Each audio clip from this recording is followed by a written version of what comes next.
ఎఫెసీయులకు రాసిన పత్రికలో అంటాడు, నువ్వు వెళ్ళుచున్నటువంటి దేశంలో నువ్వు దీర్ఘాయుష్మంతుడు వగినట్లు నీ తల్లిని నీ తండ్రిని సన్మానించు అంటాడు. మీకు తెలుసా, ఒక మనుషుడు 100 సంవత్సరాలు బతకాలంటే వాడి తల్లి తండ్రిని సన్మానించాలి. ఏం లేదు, నేను ఎట పోయినా ఏం లేదు, ఎట బతికినా ఏం లేదు, ఎట చేసినా ఏం లేదు, ఎట్టయినా ఏం లేదు అనుకుంటే అది ఏం చేయకుండా ఏం లేదు, అని ఇష్టం వచ్చినట్టు బతకొచ్చు, ఇష్టం వచ్చినట్టు బతకొచ్చు.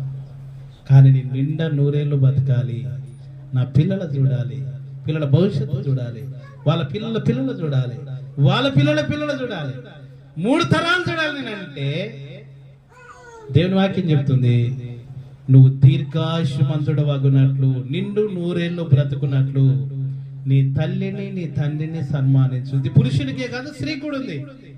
కానీ పురుషునికి అనేటువంటి తల్లిదండ్రులు ఉంటారు, స్త్రీని కన్నా తల్లిదండ్రులు కూడా ఉంటారు. మీరు కూడా మర్చిపోవద్దు, మీ తల్లిదండ్రిని సన్మానించాలి. మీరు పెళ్ళైంది కదా, నాకేం సంబంధం లేదు, నీ కొడుకులు దాతారు బిడ్డలు దాతారు అనద్దు. మీకు కూడా బాధ్యత, మీకు బాధ్యత ఉంటుంది. ఎందుకంటే 9 మాసాలు మోసి కని పెంచి పెద్ద చేసి రక్తం దారబోసి, తెలుసా మీకు ఈ విషయం? ఒక తల్లి ఒక బిడ్డకు పాలించేటప్పుడు ఆ తల్లి యొక్క స్థితిని బట్టి, ఆ తల్లి యొక్క ఆరోగ్య స్థితిని బట్టి ఆ తల్లి ఇవ్వాల్సిన పాలు బిడ్డకి ఇస్తుంది.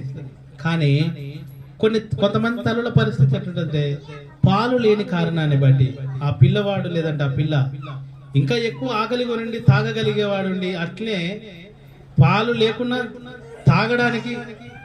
తాగడానికి వాడు ప్రారంభించి వాడు పాలధారను లాగేటప్పుడు పాలలో రక్తం కూడా కలిసి వచ్చి బిడ్డ కడుపుని నింపేంత వరకు ఆ తల్లి పాలిస్తూనే ఉంటుందట. మీకు తెలుసా ఈ సంగతి?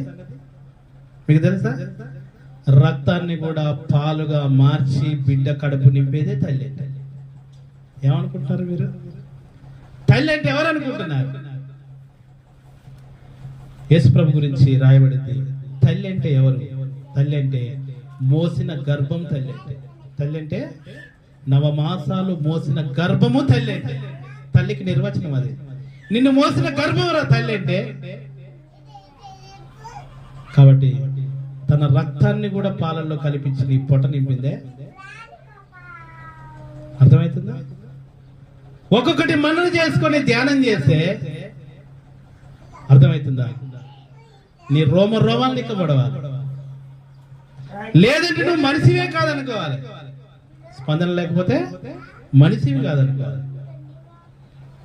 కనుక పుచ్చుకొనుట కంటే ఇచ్చుట ధన్యం. నీకు సంబంధం లేనటువంటి వ్యక్తులకి నువ్వు సహాయం చేయాలని దేవుని వాక్యం చెప్తా ఉంటే, ప్రభు చెప్తా ఉంటే, ఈలో ఒకరికి చేస్తే నాకు చేసినట్టే అంటుంటే, కాబట్టి మన రక్త సంబంధులకు మనం ఇంకెంత సహాయకరంగా ఉండాలి, ఇంకెలాగివ్వాలి, ఏమివ్వాలి, ఏమిచ్చి రుణం తీర్చుకోగలం, ఎంత చేసి రుణం తీర్చుకోగలం. ఎంత చేసిన ఈ రుణం తీరుద్దా? తీరదు. తల్లి పాలకు తల్లి నెత్తురుకి ఏం వెలగడతావు నువ్వు? చెప్పు, ఏం వెలగడతావు? ఎంతని వెలగడతావు?